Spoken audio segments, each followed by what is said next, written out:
Здравствуйте, дорогие телезрители! На абхазском телевидении начинается новый проект «Истоки». Абхазским ученым предоставляется площадка, где будут озвучены темы по истории, археологии, традиционной культуре абхазов и другие. Возвращение к своим истокам будут осуществлять сотрудники Абхазского института гуманитарных исследований имени Дмитрия Гуля, Академии наук, преподаватели АГУ и просто люди, кому есть что сказать. Тема сегодняшней нашей лекции – Великий шелковый путь и Абхазия. Сегодня в мире очень популярна идея восстановления Великого шелкового пути. А ведь у него были и свои западно-кавказские ответвления. Одна из веток проходила по территории Абхазии. И сегодня речь об этом. В нашей истории Абхазии есть такие феномены, о которых необходимо не только знать, но и гордиться.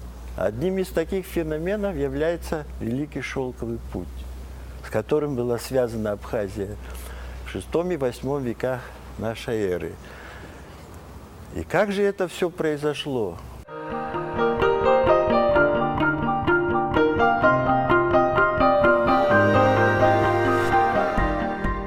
Багашба Олег Хухутович, абхазский археолог, историк, кавказовед, доктор исторических наук, профессор, действительный член Академии наук Абхазии, заслуженный деятель науки Республики Абхазия. Окончил Абхазскую школу номер 10 имени Лакоба с золотой медалью. Затем историко-филологический факультет СГП имени Горького с красным дипломом, аспирантуру Института археологии Академии наук СССР. В 1968 году начал работать в отделе археологии Аби-Али имени Гуля. Затем зав. Отделом истории этого института. Более 25 лет преподает в Абхазском государственном университете. Защитил кандидатскую диссертацию «Материальная культура средневековой Абхазии» и докторская диссертация «История железообрабатывающего производства в Западном Закавказье». Проводил раскопки поселений, могильников, соборах в селах Мукбедия, храма Симона Канонита, архитектурных комплексов древней средневековой Абхазии. Основные научные интересы – археология, история ремесла Абхазии и Кавказа в целом.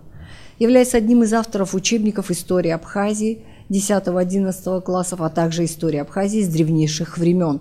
Автор более 150 научных работ, в том числе 15 монографий. Является первооткрывателем самых ранних мечей III-IV века из дамасской стали на территории бывшего СССР.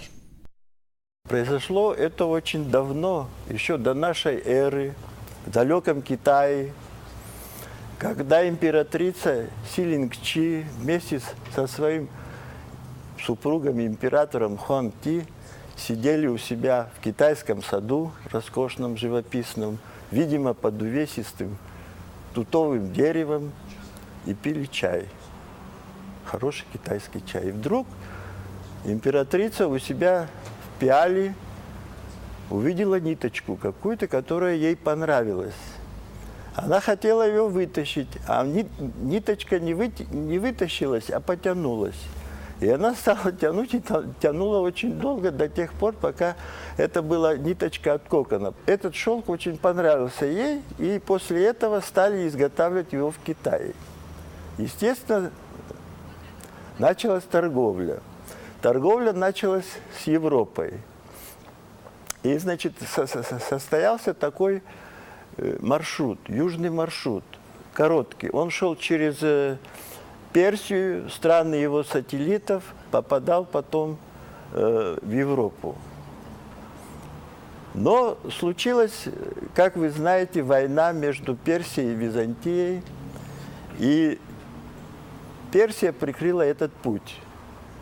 Этот путь стал идти длинным путем. Он стал называться Северным. Он шел из Китая в Согдиану, и в Согдианы попадал Плато-Устюрт, обходил Плато-Устюрт, потом попадал в Северное Прикаспие, на Северный Кавказ и Верховье Кубани, примерно в районе Минвод. Об этом шелковом пути мы имеем и письменные, и вещественные источники. Поэтому мы можем четко определить его маршрут. И, кстати, этот маршрут шел через Абхазию. Об этом писал византийский историк Менандр. Он продолжил историю Агафия. Агафий, вы как знаете, продолжил историю Прокопия Кесарийского. И вот Менандр описывает, что тюрки-сагдииты решили навести мосты с персами, но у них это не получилось. Тогда по заданию начальника тюрков-сагдиитов Дизавула Маниах был отправлен в Византию для того, чтобы наладить эти шелковые дела. Ну, для этого ему пришлось проделать очень большой путь с большими приключениями, и он, значит, даже пришлось, как в источнике написано, перейти саму гору Кавказ. Он попал в Византию, и византийцы очень заинтересовались шелком. И, соответственно, из Византии была послана группа людей, посольство во главе с Маниахом, во главе с Зимархом. Зимарх и Маниах, значит, вернулись в Согдиану. Но это не интересно то, что как они возвращались, каким путем. Там четко все описано. Значит, они прошли тот северным маршрутом, попали Каланом, попали в район Минвод. А там был царь Сародий. Сародий – это, значит, в переводе с осетинского, он головастый, сайрой. Он контролировал все эти пути перевальные, конечно, за это брал мзду и на этом и жил. Но он принял это посольство с большими почестями и, правда, попросил, чтобы они разоружились. Но в то же время он подсказал им, что не нужно идти дорогой миндемианов, потому что рядом в Суании в засаде находятся персы. Суания – это Свания, то есть Сванетия. Вот тут как раз не надо путать суанов с суанами Страбона. Суаны Страбона – это древние абхазские племена суаны, саниги, садзы. Вот. А это были суаны. И он сказал, что вам лучше идти другим путем, более западным, то есть даринским путем. И тогда что сделал Зимарх? Зимарх взял по Миндемианской дороге, он пустил 10 носильщиков шелком, чтобы обмануть персов, которые находились в засаде. Персы, видимо, могли подумать, что раз прошли носильщики, то следующим днем пойдет сам Зимарх. Но Зимарх, послав носильщиков по Миндемианскому пути, он сам пошел по Даринскому пути, это дорога, и попал в Апсилию. Потом он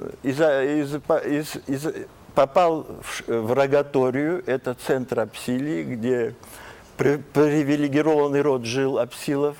И оттуда он спустился к морю, на кораблях доехал до Фазиса, потом в Трапезунд, а с Трапезунда до Константинополя на почтовых лошадях уже вернулся к себе на родину и доложил обо всем этом. Это, значит, обозначился путь, которым шел в это время в VI веке Зимарх, в 568-569 году. Тут вот выделяется два пути. Один Мессимианский, Миндемианская дорога, другая дорога Даринская. Не исключено, что вот этими путями в свое время монахи тайком пронесли в своих посохах шелковичного червя. Это как бы был пример первого промышленного шпионажа, и, возможно, так научили шелк делать в Европе, в Византии. В то же время тоже интересен такой факт, что вот, хотя этот шелковый путь связан с верблюдами, которые везли этот шелк с далекого Китая, потом в Согдиану, И вот попадали они когда на Северный Кавказ, конечно, потом этот шелк от верблюдов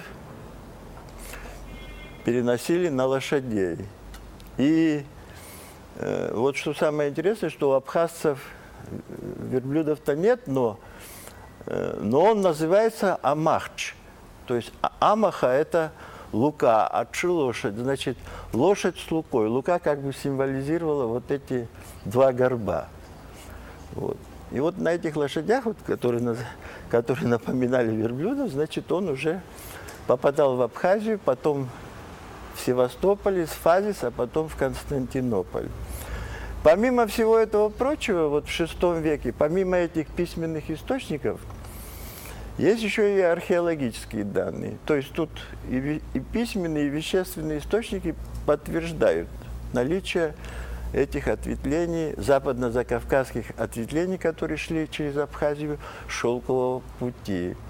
На Северном Кавказе в мощевой балке были найдены сирийские, сагдийские, китайские, индийские шелка, золотоподобная латунь.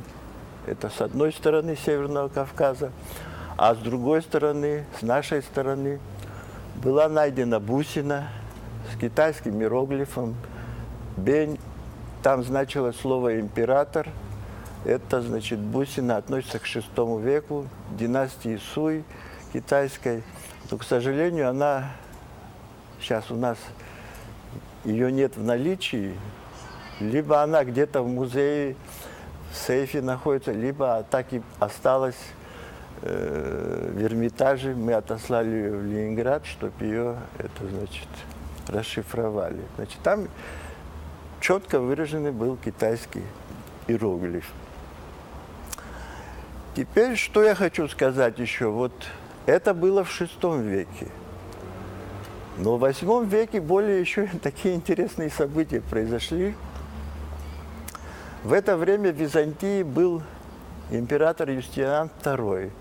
И в то же время был такой Левий Савр, который зарился на место этого императора. Император Юстиниан, почувствовав это, он решил его отослать к аланам, чтобы аланы напали на абазгов.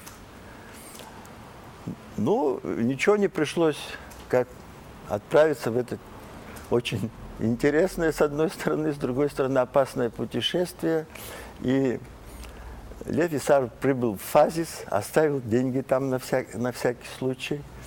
И вот этой Даринской дорогой, через Дар это по Осетинские ворота, значит, отправился в Аланию. Там он их уговорил напасть на абазгов. Что они и сделали. Разгневанный правитель абазгов Константин II Абазский, он, значит, обратился к правителю Осетин, тогда был Итаксис, и, значит, и сказал, что почему вы примерно такое, почему вы послушали такого афериста, говорит, который, во-первых, вам не заплатил деньги, потому что Юстиниан в это время деньги забрал из Фазиса, чтобы погубить Льва и Савра. Вот, а вас натравил на нас, ваших соседей. Ну, на что они сказали, что вы дайте его нам, мы вам заплатим 3000 золотых монет. Тогда эти самые аланы сказали, собственно говоря, мы это не из-за этого вам послушали Юстиниана, мы просто из-за любви поступили и, значит, напали на вас. Ну, тогда абазги взяли и предложили еще большую сумму. Эта сумма уже составляла 6000 золотых. Ну, тогда аланы согласились, но предупредили Льва и Савра. И сказали, что мы это нарочно согласились, а потом, когда в определенный момент мы нападем и освободим тебя. Ну, абхазы приехали с большими подарками, абазги, вернее, приехали с большими подарками, золотыми монетами, заплатили, и связали его и повезли. И вот там интересно сказано, что повезли по дороге абазгов, которую хорошо знали аланские купцы и часто ездили в Абазгию. Значит, уже мы что имеем? Один путь Миндемьянский путь, другой путь Даринский путь, путь через Апсилю и дорога абазгов. Да. И вот в определенном, они связали этого Льва и Савра и значит, поехали по этой дороге абазгов. В определенном месте аланы напали на них, освободили его, и после этого они еще раз напали и разрушили абазские клисуры. Там прямо так и написано. В это время до Юстиниана дошло все это, он обрадовался. Почему обрадовался? Во-первых, он деньги не потратил, это раз.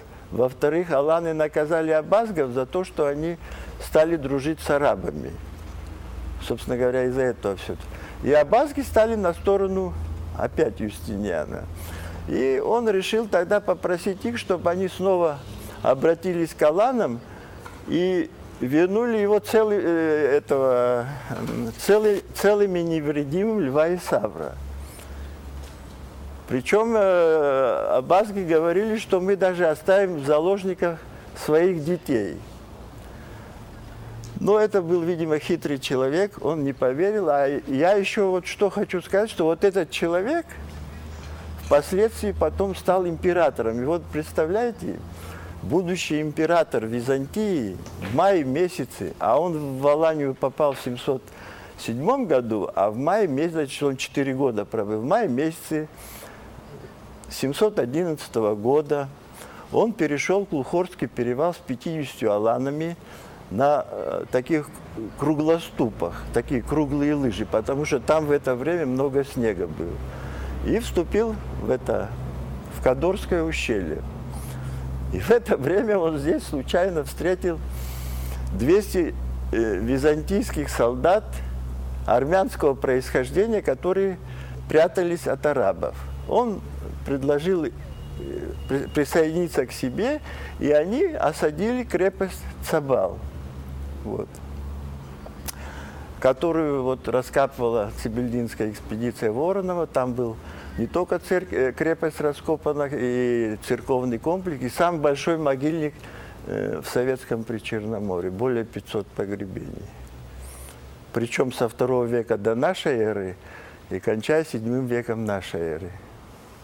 Правда, тут в последней статье газетной Игорь Мархоля, он в своей статье «За чистоту исторического абхазоведения», он невинным росчерком пера он переселил апсилов из Абхазии в Мингрелию. Я с ним категорически не согласен. Тогда как они, во-первых, там жили, и как они встречали и Льва, и Савра, там, и того же самого Зимарха. Вот. А в это время первейший среди апсилов Марин узнал о том, что в этом Кадорском ущелье, в Цибельдинской долине, находится Левий Савр с какой-то группой солдат. Они осадили вот эту крепость Цабал, а этой крепостью командовал Фарсман. Он тоже был по происхождению армянин, но он служил на стороне арабов. Те, значит, 200 человек на стороне византийцев, он на стороне арабов. Но он решил сдаться, потому что его обманул Левий Савр, сказал, мы зайдем с 30 там воинами, и все будет нормально. Он впустил, потом они, захватили крепость и 3 дня ее разрушали. После этого Марин пригласил Льва и Савра в Рогаторию, к себе в родовую общину, привилегированную, вот, где, как в источнике написано, Левий Савр был встречен великими почестями апсилами. Был встретен апсилами с великими почестями. Ну, как там было, сами можете представить. А в итоге они по-абхазски его проводили до Севастополиса и посадили на корабль. Оттуда он отбыл в Константинополь, и в итоге он стал императором. Но я немножко отвлекусь, все-таки надо сказать, это тоже какой-то интересный феномен. Он потом сына своего, Константина V Капронима, женил на дочери хазарского кагана, ее звали Чичак, то есть цветок. Это была родная тетя нашего царя Леона II. Но она там прижилась в этом при дворе византийском. Видимо, ей нравились эти шелка, которые попадали из далекого Китая, Индии, Согдианы. И, значит, она там специально, как законодательница мод была. Специальная одежда была, которой стали подражать ее одежде. Эта одежда называлась чичакион. Вот. А в это время Константина II Аббасского жена была родная сестра вот этой Чичак, от которой родился Леон II. То есть Леон II и, значит, сын родился у Капронима V Чичак, это был Лев Хазар, значит, они были двоюродными братьями. Такого сочетания вообще трудно представить. И это очень важный момент, в истории это тоже феноменальный момент, так же, как и Великий Шелковый путь. Ну, таким образом, значит, и в письменных, и вещественных источниках так определяются эти шелковые пути, как вот дорога Миндемьянов проходила по... Я просто вам говорю, как уже считается более или менее, можно сказать, обоснованным. По бассейну реки Ингур, это дорога Миндемьянов. Даринский путь шел в бассейне реки. Причем перевал Накра был, а Даринский путь через Клухорский перевал, а дорога Абазгов через Санчарский перевал. Но это вот так определяется, потому что во всех работах историков наших, известных, там и грузинских, и абхазских, эти пути все перепутаны. У того же самого Анчабадзе, например, абхазская дорога, которая вообще не связана с этими шелковыми путями, это дорога XI века, грузинских летописей, она соединяла Анакапию с Кутаис. Он, например, считал, что абхазская дорога – это Даринский путь, потом через Мамисонский перевал он связывал это Мессимианскую дорогу. Так что разные подходы, значит, к этим трем ответвлениям Великого Шелкового пути. И вот, значит, это история. А я хочу сказать, что эта история превратилась в большую политику. Видимо, надо об этом тоже сказать, потому что был год, 1986 год Великого Шелкового пути, когда экспедиция ЮНЕСКО должна была пройти по тем местам, где он проходил. И Воронов какими-то своими возможностями, путями связался с этой экспедицией, и они обещали попасть к нам в Цибильду, потому что мы нашли вот эту китайскую бусину, это им интересно было. Там на севере не знали, они там 100% побывали, а у нас нет. И вот мы ждали, так и не дождались. Ничего не дождались, так к нам экспедиция не попала. Хотя в Грузии она была. В Грузии, собственно говоря, эти ответвления как раз проходили только в Абхазии. Потом еще я хотел сказать, что вот Станислав Лакоба, когда был в Японии, я через него передал в журнал «Археология и шелковый путь» вот статью «Абхазия и шелковый путь». Но там она как раз подходила по тематике, но там ее зарубили, потому что в редакцию входил я не Торт Твеладзе, кто-то, в общем, академик, который в Средней Азии работал. В общем, эта статья тоже не вышла, но она в учебнике есть. И после этого,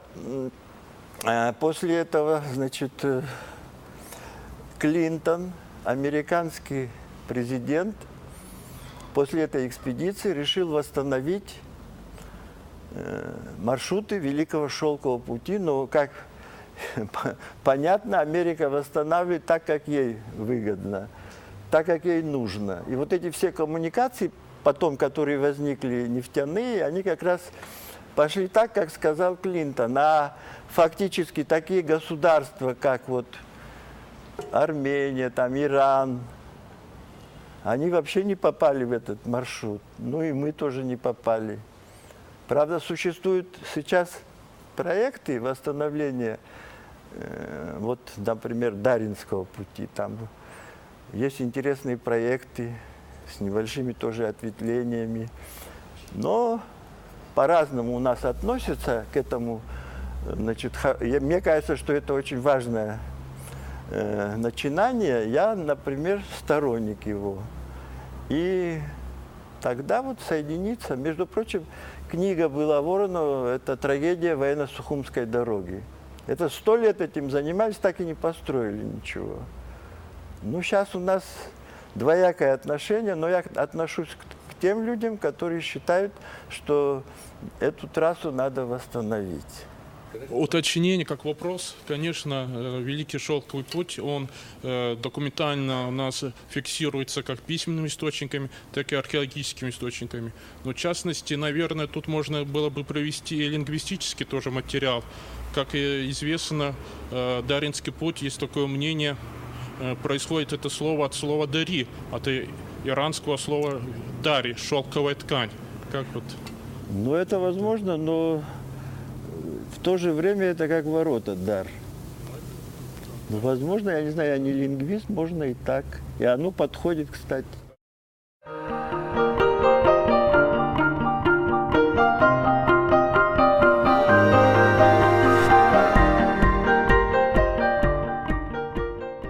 Великий Шелковый путь – это позднее название, которое было дано в 1877 году в классическом исследовании Китая известным немецким ученым Фердинандом Паулем Вильгельмом. А Великий Шелковый путь – это уже позже закрепилось. Как известно, еще в эпоху существования деспотических государств на Древнем Востоке существовали подобные пути. Стоит вспомнить путь Нун, который объединял Месопотамию из Илама в Инд, Соляная дорога, Царская дорога, Лазуритовый и многие другие. Однако Великий Шелковый путь с точки зрения экономики, с точки зрения геополитики, культуры гораздо превосходил. Это уникальное достижение истории человечества, которое объединяло север, восток, Ближний Восток, страны Средиземного моря, античную китайскую цивилизацию. Необходимость формирования подобной трансконтинентальной дороги диктовалась сложившимися обстоятельствами и всем ходом развития культурных, экономических, политических, этнических развитий народов Евразии. Однако все-таки кто стоял у истоков Великого Шелкового пути?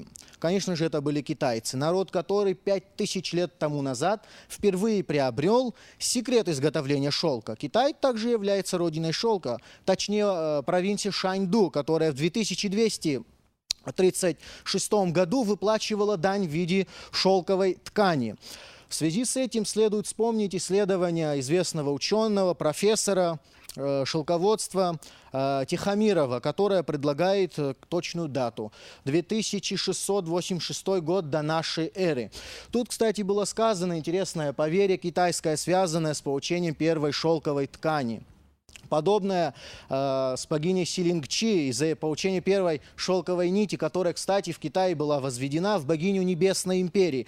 Примечательно, что в поздних ритуальных текстах она выступает как богиня шелка. Имеются отдельные статуи с ее изображением, которые найдены вдоль Великого Шелкового пути. Одна из которых была найдена в Армении. Это показатель культурной лепты Великого Шелкового пути. Подобный, кстати, сюжет существует в Армении. Тут выделяют две персоны. Когда супруга царя Тиграна сидела у дерева, вдруг упала нить в ее чашу. Она была настолько длинной, что дошла до темницы, где находился тогда царь. Он был в плену у парфянцев, государства, которое образовалось после падения селевкидов. И она сплелась с оконной решеткой. И вдруг императрица дернула, естественно, царь получил свободу. Ну, это аспект культурных связей. Вспомним, что еще в свое время Страбон, знаменитый географии, указывал четвертый путь, четвертый маршрут, который пролегал через царство Сафена-Цонг. Объединял он Армению и Кавказскую Албанию. Пролегал через Мкела река Кура. Великий Шелковый путь, как известно, стал впервые функционировать во второй половине II века до нашей эры. С чем это было связано? Это было связано с деятельностью выдающегося китайского дипломата, путешественника Чжан Цзяня. Тогда на политической арене Китая вернулись следующие события. Они были главным образом связаны с племенами Хунну, которые находились во вражеских отношениях и держали в страхе страны Центральной Азии. Император китайский Уди решил покончить с их набегами. И озадачил своего сановника Чжан Цзяня направиться в западный край Средней Азии с целью заключить союзнический договор с племенами, которые были во вражеских отношениях с Хунну.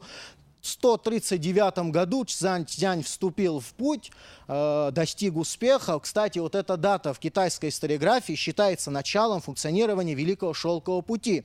10 лет его не было, и в 128 году он вернулся в императорский двор, осведомил императора о том, что за пределами Китая отсутствует шелкоткацкое ремесло, и, следовательно, посоветовал экспортировать шелк за пределами Китая, что и было сделано. И по поручению императора в 114 году впервые в путь вступил первый караван в Ферганский оазис. Хотел бы также сказать, что есть карты, которые зафиксировали, то есть те географические территории, те географические зоны, через которые когда-то пролегал Великий Шелковый путь.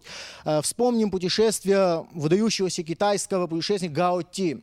Карта позднее ее название – это «Дорожники», стали его называть. Вот этот Гао Ти, есть версия, что он был по происхождению сагдийцем.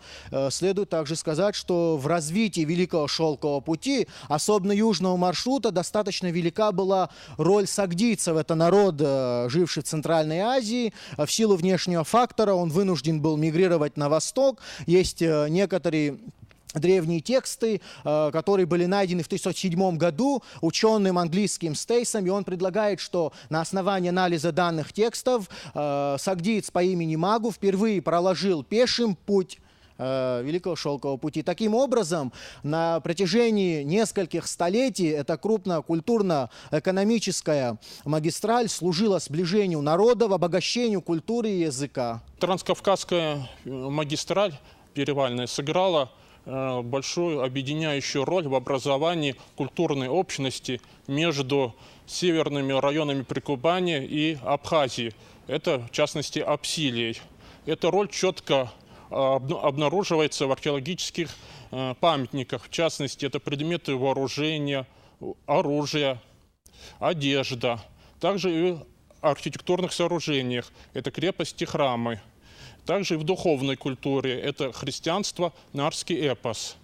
Также надо отметить, что апсило-аланские связи очень четко обнаруживаются Цибильдинской экспедицией на некрополе Цибилиум-1 и Цибилиум-2. Это, в частности, касается найденных в VI веке до десятка лощенных кружек аланского типа. Более ранние находки, также принадлежащие аланской культуре, это железные мечи с кольцевидным навершием и трехлепестковые наконечники стрел. Что можно тут сказать? То, что это свидетельствует о том, что среди римско-византийского войска вместе с апсилами на территории Колхиды активное участие принимали и аланские воины, а также о брачных и торговых связях. Тут же надо сказать, что аланы фиксируются письменными источниками. Это Прокопий Кесарийский, Агафий Миринейский, Феофан Хронограф, Минандр Протектор. Также данные об импорте бус указывают четко, что Великий Шелковый путь проходил по территории Апсилии и Алании. В частности, здесь были найдены великое множество янтарных сердоликовых бус. Здесь особо примечательна бусина с женским ликом, найденная была в одном из женских захоронений из Александрии Египетской. Древнейшие контакты Абхазии с азианическим миром, индокитайским, установилось очень давно, с самого процесса антропогенеза.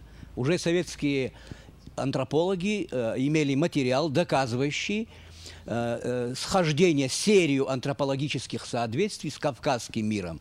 Последующие этапы документируют находки каменного века. Это хорошо известные происходящие с переднеазиатского очага сегментовидные мотышки, имеющие аналогии в среднеазиатском мире, близким к этим регионам. В последующее время, ближе к античности, имеются также данные. Что касается расцвета эпохи бронзы, много схождений Кавказа, в частности Абхазии, с этим миром, объясняется известным фактом: наличием пиратинового полиметаллического пояса от реки Псоу до Дагестана включительно, и, значит, контакты мастеров среднеазиатских и кавказских. По этому поводу собирались еще советские археологи, имеются общие работы. В античности отложения, значит, монет колхидок в среднеазиатском регионе, близком к этим областям. Известный, значит, трансконтинентальный международный путь проходил, как известно, доходил до Севастополиса нашего по картам ранним. Значит, не исключается и территория Абазги. По анониму Равенскому там указывается Абазги и его города. В античности уже знаем, что по Нагорной части эта линия путей была освоена. По данным сведений, значит, даже с VI века и в последующее время прямо говорится, что племена Караксы, Колы и остальные, и их территории, в частности горы, носят имена этих племен, прилегающие к этой территории. Так цепочка идет до самого Рача-Личхум, то есть того перехода от Фадиса на Среднюю Азию через Каспий. Конечно, в разное историческое время актуализировались те или иные пути, но все подступы к Абхазии в то время были освоены, сама Абхазия активное участие принимала. Известно, что, значит, среднеазиатский путь до того, пока она доходила до Суриса, значит, размежевалась через Кабанскую территорию, обходя главный Кавказский хребет. На Западный Кавказ она могла, значит, эти пути могли освоить и таким образом тоже. В раннее византийское время в одном источнике, в новелле Юстиниана, прямо говорится: «Скимени, Сваны и Апсилы дружественные нам племена». То есть описание этих племен указывает на апсилийскую территорию прямо. Говорится также в ряде источников первых-вторых веков, описывающие, значит, территорию от Гордиев, Суанов, Генехов, Ахеев и Зигов, тоже указывает на нашу территорию. То есть со всех сторон эти пути были освоены и функционировали. Но особое значение в это время, конечно же, приобрели пути, непосредственно связанные с Апсилией и прямо выводящие в Севастополис. Эту роль, конечно, подчеркивает прежде всего фортификационные сооружения того времени. Последние открытия подтверждают ранее полученные данные по Великой Абхазской стене, другим крепостям.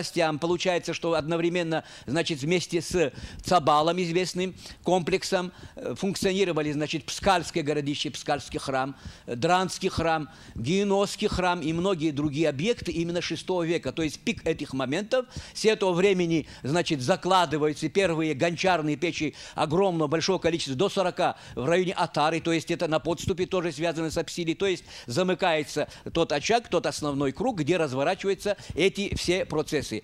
За короткое время были, конечно, освоены и другие связи, связанные не только с шелком, конечно, и с другими продуктами, пряности, экзотические продукты и другие, которые шли из азианического региона, Абхазия восприняла.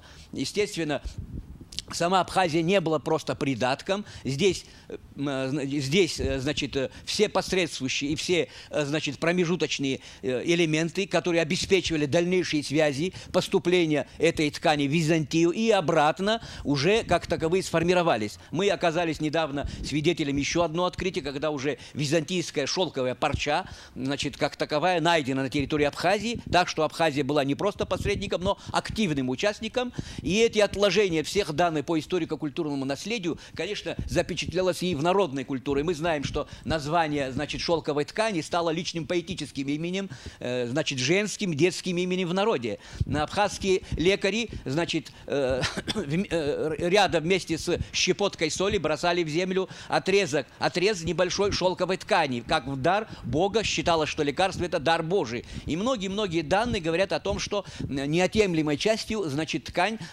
стала это, значит, предметом нашей культуры. Мы знаем, что дамскую, значит, вуаль делали из шелка, рубашки воспитатели, няньки абхазские, значит, своим, значит, воспитанникам шили как самую дорогую рубашку. Все это связано, значит, конечно же, с постепенным накоплением и отложением такого богатого большого наследия, где Абхазия, конечно, возымела очень крупную роль на своей территории. Думаем, что сегодня, конечно, вместе с разработкой этих вопросов большую роль должны сыграть, конечно, сами носители этой культуры. Прежде всего, нужно обеспечить физическое присутствие абхазского населения в Цебельде, освоение этой территории. Активно должны участвовать студенты, не только одни историки, географы, ботаники, биологи, других специальностей. Кавказский сегмент Великого Шелкового пути продолжал активно функционировать в течение IX века и VIII века, то есть в период существования Абхазского княжества, а затем царства.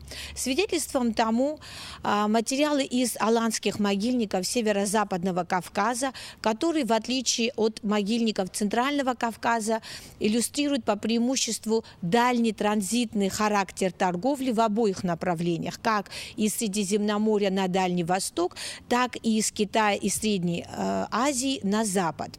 Благодаря уникальным природно-климатическим условиям сохранность материалов в могильниках Мощевая Балка и Хасаут очень высокая. Здесь найдено большое количество изделий из китайских и сагдийских шелковых тканей.